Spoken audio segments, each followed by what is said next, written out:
Anyways, so just before I end this presentation, what can we do next?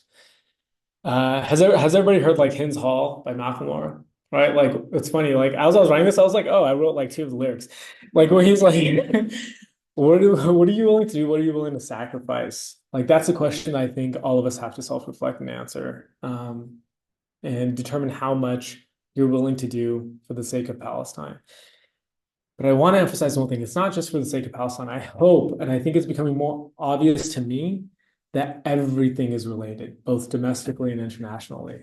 Everything is related when it comes to the oppression of people of color, when it comes to the oppression of people that are poor, when it comes to fascism and how that evolves. Like medical apartheid is just but one piece of, I think, really a changing moment in world history that we're about to encounter.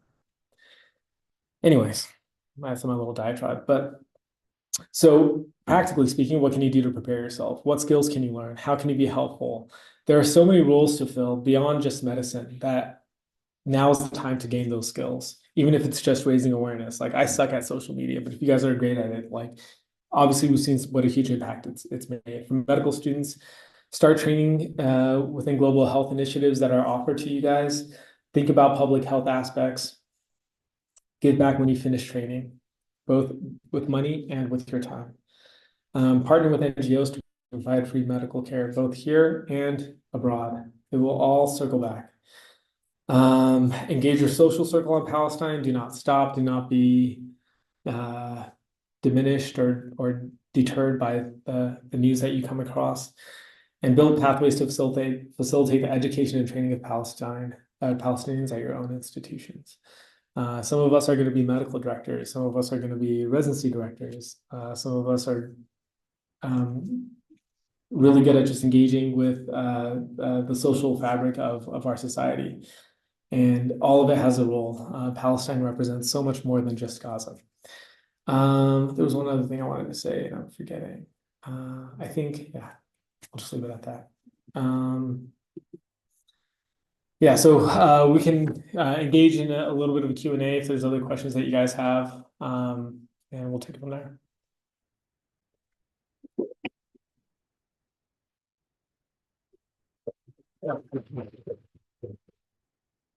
Thank you so much, Dr. Arain. I want to introduce the person who's going to be interviewing him, Dr. Mosleh. You've already heard from her. She's a force. She's been really like steering a lot of this. She's a Palestinian Lebanese pediatric hematologist, oncologist. Say that 5 times fast. And she's before we get started with the Q&A, she's going to introduce a special guest that we have with us today. So, yeah.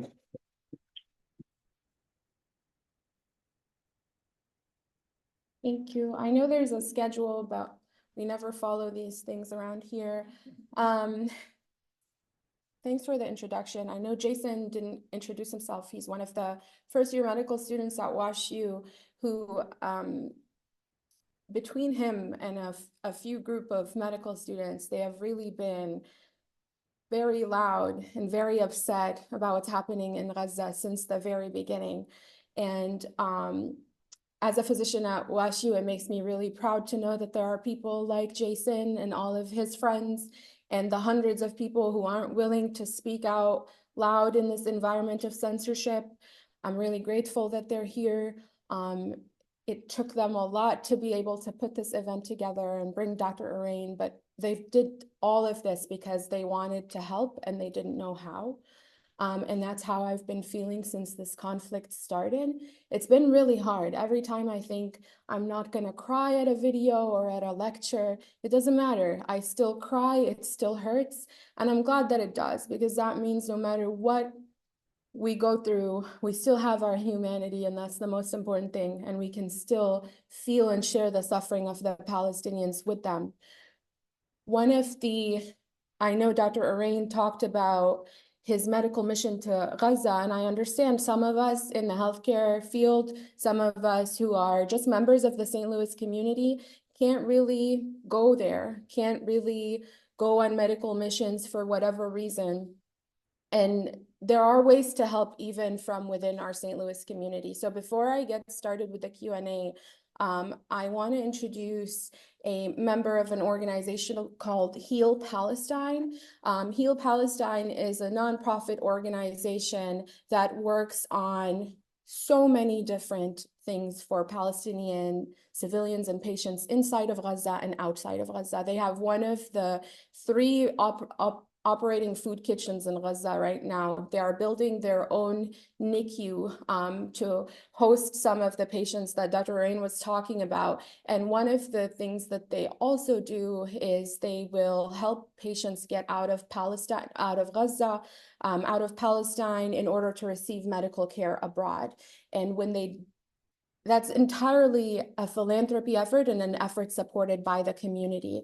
So 2 weeks ago, St. Louis suddenly got brighter. We had this wonderful, beautiful kid. His name is Hadi. He's in the back. Can you say hi, Hadi? Hadi is a 13-year-old boy from Gaza, and he was evacuated through the help of Heal Palestine to Egypt with his mom so that he can come here to St. Louis and receive care at Shriners Hospital.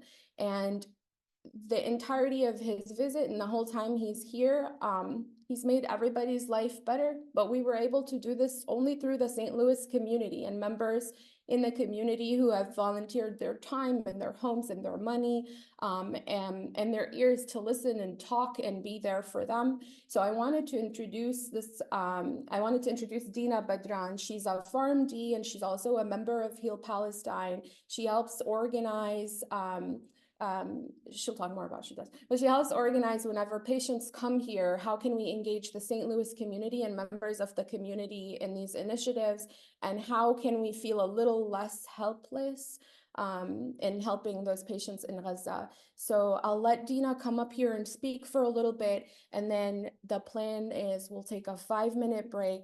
I need you guys to get your courage together if you want to ask a question, so we can line up and do a Q&A, and hopefully we'll ask Dr. Arain a few questions and then let him go. He came straight from the airport. But we'll wrap this up by 4:30. But before we start the Q&A, I'm gonna let Deena Badran from Heal Palestine come up here and talk to you guys.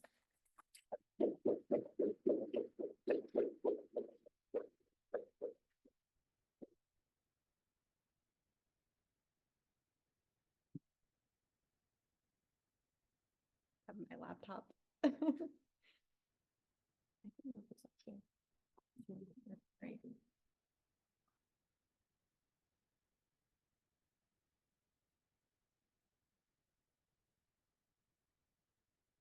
Thank you, Iman, and thank you guys all for including me today and highlighting our wonderful Hadi and the efforts of Heal Palestine. So Hadi and his mother had a long journey to get to where they are now, and I want to share a bit of their story. In November, hundreds of thousands of Palestinians were being displaced from the north of Gaza, moving south. Hadi and his family lived in an apartment building that had 4 apartments on each floor. And as people were displaced, every family living in Hadi's building took in those displaced people. So Hadi had about 50 people living in his house. And during this time, Hadi would leave his house to walk to fill up the water tanks for people in this building. So he would walk down the street, get water, and chuck it all the way back. He did this every day until November 15th, when he found a fire hose that he could get water from, which would reach up to the window of his building. And he was so proud of finding this hack. And as he collected the water and walked back into his apartment, his building was hit by an Israeli airstrike. And his injury took place same day, 15th of November, and his sister was actually the one that found him under the rubble. And at first, she had suspected that his arm was injured because at that point, she was not even able to see his leg from under the rubble. His mom during this time was spending hours searching and digging for her other children and neighbors from under the rubble. What they witnessed that day resulted in them seeing many many of the bodies of their friends and family members being taken away. When medics came, Hadi rode in the ambulance with two of his best friends who had died in that airstrike. During his care in Gaza, his mother, Camelia, did not know where Hadi was. He was moved to 3 different hospitals over the span of 3 days. And at the last hospital, Hadi was told all by himself that his leg was so badly infected that it needed to be amputated. They were then evacuated into Egypt and continued receiving care there. He was in 2 months of constant pain and grief, many nights screaming and crying about his new reality, so much so that his entire, building in Egypt felt for Hadi and were constantly praying for him and just trying to, do anything they could to, help him cope with this new reality.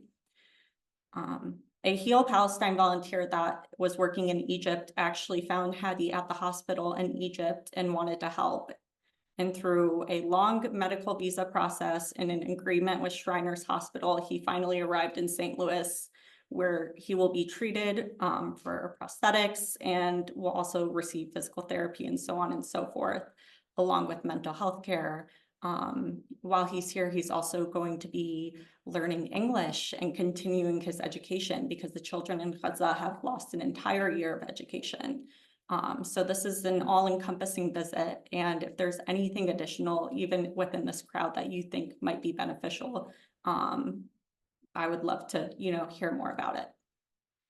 So, yeah, during his time here, we hope he gets the opportunity to feel the love and care of all who want to be a part of his journey of healing. And beyond this tragedy, Hadi is the most joyful, funny, strong boy.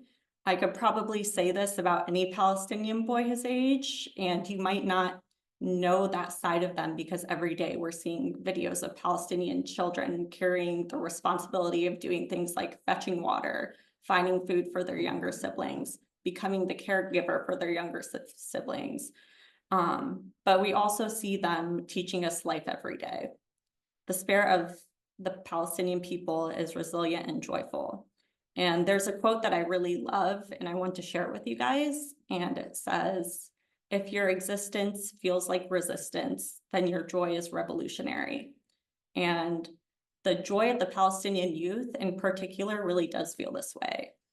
So Iman did a really good job of highlighting some of the efforts that Heal Palestine is doing, but I did want to note that we also have, currently right now in the US, we have 10 patients. Hadi's one of them, but they're all across the US. So there's so many different communities that are helping. And like our hope is to bring as many kids here needed as possible who need to receive care. There's a lot of flaws with the US medical system, but we have some of the best doctors in the world. And I think that, through medical care, humanity is seen. So this is like a big mission of ours. But just to give you an overview, Heal Palestine, the word HEAL stands for Health, Education, Aid, and Leadership, and it's a new grassroots organization that was founded in January by individuals with decades of experience in helping the people of Palestine. I know Iman talked about some of the things that they're doing there, but it is one of the only, the maternity ward that they built in Gaza is one of the only 2 places in the entirety of Gaza where women could safely give birth. And they've also built a NICU alongside it. And they're also committed to evacuating many people who need urgent medical care. But a lot of this work requires advocates like you guys working with hospital systems to push them to bring these children here and offer free care. These are just a small fraction of the ongoing efforts Heal is contributing to this crisis, and the focus on education and leadership is a commitment from them. Palestinians, specifically Palestinians from Gaza, have one of the highest literacy rates in the entire world. And this is something that we need to stay committed to. And here in St. Louis, we have our wonderful Hadi. I encourage you all to get involved as we are having events for Heal locally. We have them pretty much every month or so. And And I would love for all of you guys to be a part of Hadi's journey here in any way you would like to. We do have a trivia night tonight at the Dar Al Jalal Mosque. It's at 6 o'clock, so if you guys finish up here and want to come, that would be great. But I just want to thank you again, Iman, and the rest of the panel for sharing your experiences and including us. I'm going to go take Hadi to get some ice cream now. But thank you guys.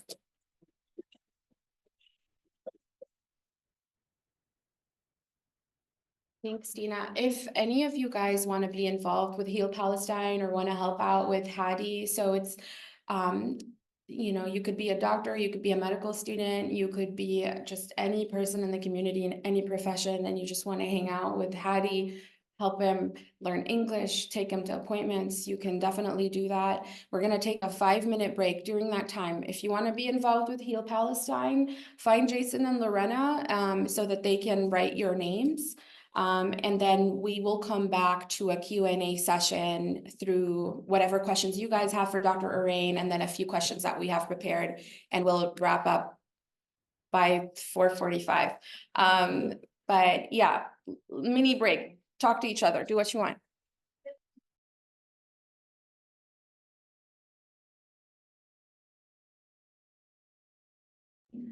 Medical apartheid can take many shapes and forms. It can be a physical wall, a border. It can also be a different zip code, and that would affect your healthcare outcomes. And we know that. Why did you choose to go to Gaza on this particular medical mission? And knowing what you know about the changing situation, letting healthcare workers in, not letting them out, the attacks on healthcare workers, the hostages, the healthcare workers that have been taken hostage. How did you reconcile with all of that and come to the decision of, yeah, I want to go to Gaza now? It was a no-brainer for me, honestly. It comes down to the question, I think, of what are you willing to give, what are you willing to sacrifice? And I think my family and I, like, for 8 months, or 7 months at that time, we've been waiting for more to do. I think this is a shared sentiment we all have. Anybody that understands what's going on has a sentiment. It's what drives us to be here, present right now. It's what drives us to be at protests and whatnot. So really, it was the chance to do something. It comes also down to your personal beliefs. I firmly believe that when it's your time to go, it's your time to go. So, people ask me, well, what's your fate of dying? It's like, I don't want to die in Dallas, Texas. Like, I'd rather die in Gaza. Like, honestly, like, that was the no-brainer. So, like, the fear aspect, I didn't have any fear there. The bombs were shaking the hospital doors, but, like, I'm not more deserving of life than anyone in Gaza is. Like, straight up. I've had a blessed life. And if I have something to give back, then it's my responsibility, to be quite honest. So it's not heroism, it's not anything like noble, it's my responsibility as a human being. And I think once we as a people change our mindset, and I'm probably preaching to the choir right now, but once we see each other as part of humanity and upholding universal values of compassion and justice, then decisions like this sort of become easier to make. To follow up on that question, I noticed in your presentation, you mentioned a little Palestinian boy, Tamir, who kind of walked around with you and showed you around. And that made me think, as healthcare workers, when you're in the field, when you go on medical missions, healthcare workers don't go there with vests or guns or anything to protect themselves, right? You count on the support of the community. You count on parties involved in the conflict to respect the laws around conflict and targeting healthcare workers. And you count on the support of the community, the global healthcare community, to make sure that you stay safe and that parties are being held accountable when you're not. We've seen during this war, the attacks on healthcare workers have been insane. We have lost almost 500 of our colleagues due to direct attacks. So 500 of our colleagues have been murdered. Many have been kidnapped. Many are still lost under the rubble. Many refuse to leave because there's nobody there to replace them. What do you think is, first of all, do you think it's important that as healthcare workers here in the US, we speak out about that? And why do you think that's significant to the healthcare workers who are volunteering in Gaza or the ones who stay in Gaza and healthcare workers volunteering on medical missions in general? Why is it important for us here to hear about them over there? Do you guys remember how controversial it was when El Ahly Hospital was bombed for the first time, and they were blaming they were trying to find out who did it, right?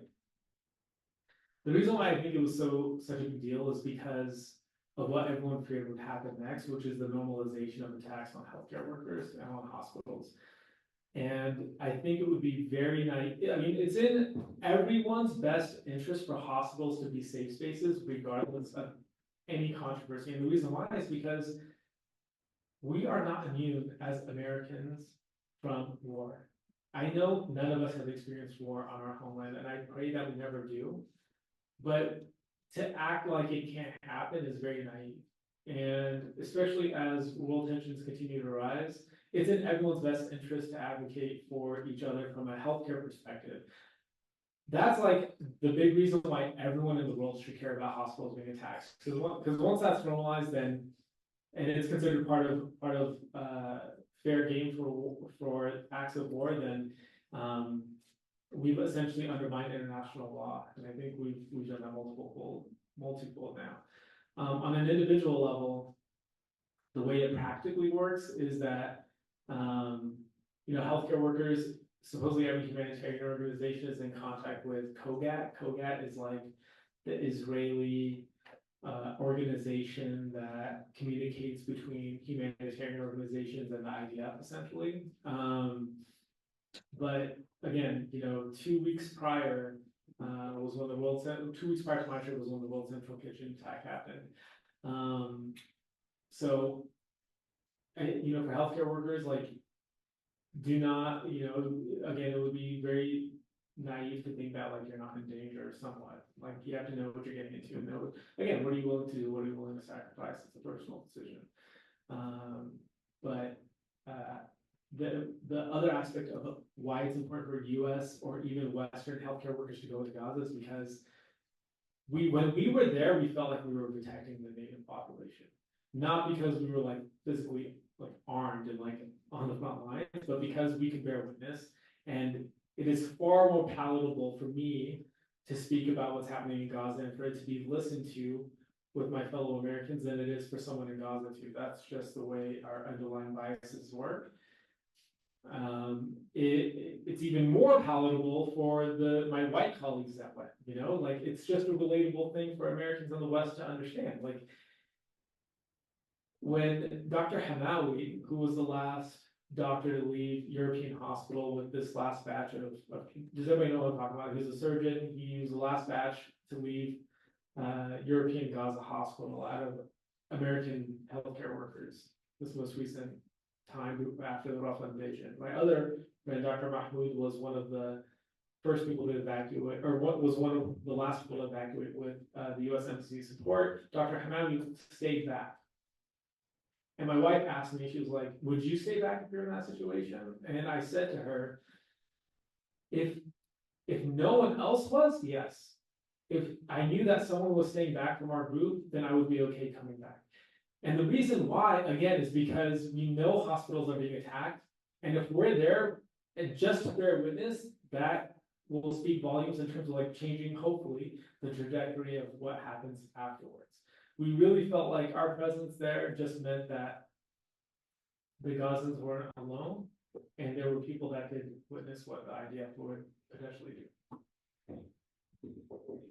Add to your point, I think that's historically been the role of medics and healthcare workers when it comes to conflict zones, but human rights aren't a given. It's not really enforced unless there's somebody there to make sure that those rights are being protected. And the role of physicians, nurses, and healthcare workers on the field is to not just witness, but enforce and make sure that human rights violations are being documented and reported, and that our presence there is part of what ensures that that happens.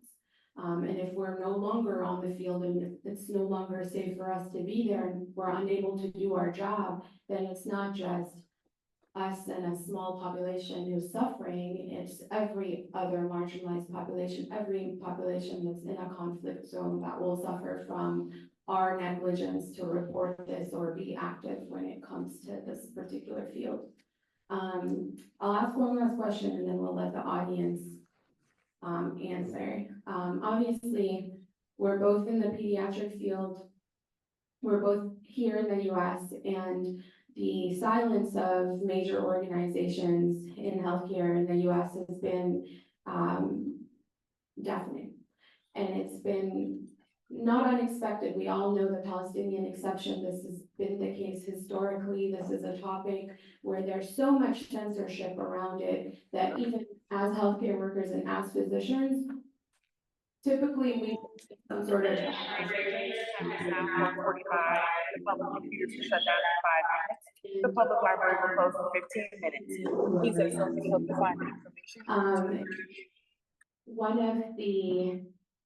One of the things you mentioned about Palestinians, and I know this because I'm half Palestinian, we really care about school. We love to study, and it's important to us to finish our education. It's something I think is we share in common with all the children of the diaspora out here. But if you make it your value is within your education and what you can bring to the community. As medical students here at WashU and around the country are trying to organize and are organizing to speak up against the genocide, but also their next step in their plan is how can we help these medical students in Gaza finish their education? That's okay. Deena, we're here. I know it's a long-winded question, but there's a scholastic partnership with all of the medical schools in Tel Aviv. So let's think the Israeli counterpart of what I'm talking about. There are 2 medical schools in Gaza. There are more medical schools in the West Bank. There are medical schools in Tel Aviv. There's a scholastic partnership between these medical schools in Tel Aviv and WashU and most of the other major medical schools around the country. Do you think that a similar partnership with Gaza is possible? And if so, do you think it would have to be an effort from the institution, or would the students be driving this process, in your opinion? So I want to answer the first question about American institutions being silent. It's going to change. And the reason why is because of you guys. When you just look at the basic principles of medicine, the hypocrisy is blatant. If you're not going to say Palestinian lives matter at all, if you're not going to advocate for the 50,000 plus children that have been documented as having passed away, having been killed, having been murdered, what healthcare institution can look itself in the face and say that they don't recognize that as a tragedy? Now, when we speak to the healthcare workers being attacked, that's another dynamic that I think we have to throw it in the faces of these organizations. We're now starting to see journals publish articles that advocate for recognizing these atrocities. The Lancet has published 2 articles so far. I think we have to continue to advocate, and I think the tide will turn. It's inevitable. I mean, you would think it's inevitable if any of these organizations are self-respecting. The second aspect, I actually think we need to engage Congress members, which sounds, it's not far-fetched. We need to engage Congress members to increase scholarship activity for the Gaza medical students. I think it's our responsibility. All of us that feel helpless, like, this is our responsibility here. me returning from Gaza, I felt like, oh gosh, like now the real work actually begins, because after seeing what I saw and after documenting what I've documented and being in touch with who I have been in touch with, I feel an enormous responsibility. So first, I want to also just as an aside say thank you for having me, but our work collectively begins now to develop these pathways. I can tell you, even training one endocrinologist can make a huge difference in Gaza. Everyone knows each other. There's like 3 endocrinologists in all of Gaza, and they all know each other, I promise you. And they serve their population so well. And when Palestinians love their land so much, let me just say it, like they leave, they want to come back. They love their land, they love their people. And it's why they like Palestine still exists. So I don't want, it's not the same notion as like someone leaving an undeveloped country and then not choosing to go back. And that's totally fine. It's their will, but I'm telling you, the people of Gaza, if you help one medical student continue their training, finish their education, you are helping many thousands more people indirectly. I don't want to take up all the time, but do anybody in the audience, if you raise your hand, We have time for like 1, maybe 2 questions. So.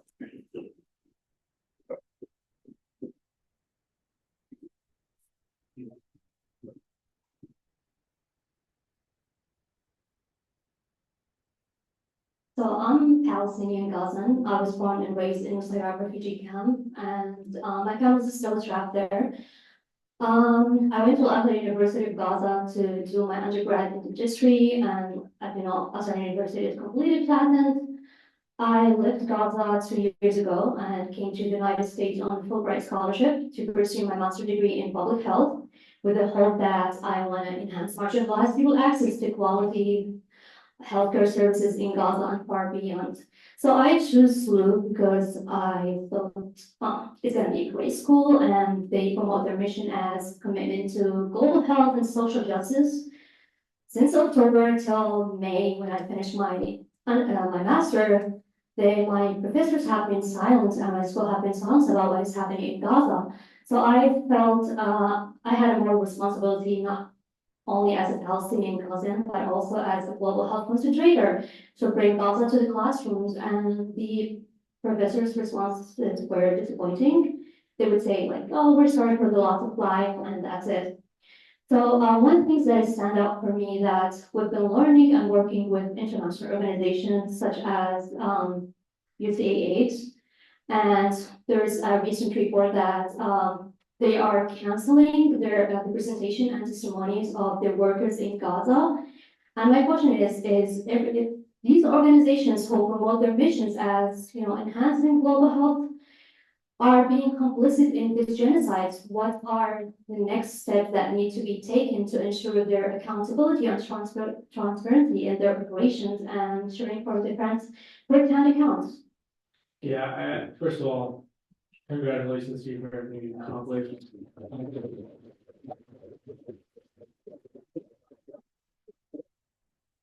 You're the real hero, to be quite honest. And again, remember I told you, Palestinians always want to get back to their people. Like that's like the perfect example. First of all, I think my naivete, I hate saying that word, it sounds so weird, but about like international organizations has dissipated. Follow the money. The money tells you where the motivations are. I saw that report. It was Alexander Smith was the employee that resigned because they didn't publish. So what she's referring to is the USAID, which is one of the largest governmental international humanitarian organizations funded by the United States globally. Refused to publish a report on maternal and infant mortality in Gaza. And the writer of the report, Alexander Smith, just announced his resignation because of it. Follow the money and you won't be surprised. And what I would say is, now that we have some international support for Palestine, the recognition of the state of Palestine, those countries and their organizations are where you're gonna have to go to at least get your work and your voice heard. And I would say now that we have cases in the ICJ and the ICC, those are the other places that we have to connect with, and it's not hard to connect with them. We can. Okay? But I think all of us have no necessarily, we can't necessarily bank on any justice being had, to be quite honest. We're gonna have to fight for it tooth and nail, and just like the Palestinians are fighting for their lives in Gaza. One more very quick question, if anybody has anything. Hey, thank you for coming and talking. Fellow Southern Californian. So I'm an ID doctor, and I love that our history is a lot of like direct action and ACT UP. I was wondering if you had thoughts about like maybe more disruptive ways to, since we're so in the system and the official routes have been less than receptive. Yeah, it's interesting. Things are sort of coming full circle in that regard. Just some side story. Prior to moving to Dallas, I worked for a county healthcare system in the Bay Area at Santa Clara Valley Medical Center. It's like affiliated with Stanford, and we were all county employees, and our contract had not been renewed. It's all about money always, but like everyone wanted fair wages essentially. And the question came up, well, can we engage in some disruptive action? I think for physicians, it's very challenging from an ethical perspective. Like, what can you really do? Are you gonna walk out on your patients? Are you not gonna show up to work? That will be thrown in our face pretty disruptively. But I do think that it's time to start asking the hard questions about where are the hospitals' endowments? Where are they invested? Do we have say in how our retirement accounts that are provided by our employers and where that money goes and where that's invested in? That's somewhere that is a place to start. I think we have to attack the money aspect. We have to address that because that is something that can change, and that is within our jurisdiction, I would say. But in terms of being disruptive from an employment standpoint, I think doctors find themselves in a very difficult position. Not so for nurses. There have been many well-documented nursing strikes across the country when it comes to like labor negotiations. So can that be engaged in from a humanitarian perspective? Yes, if there's enough will amongst the populace. So. All right, one more round of applause for Dr. Arain.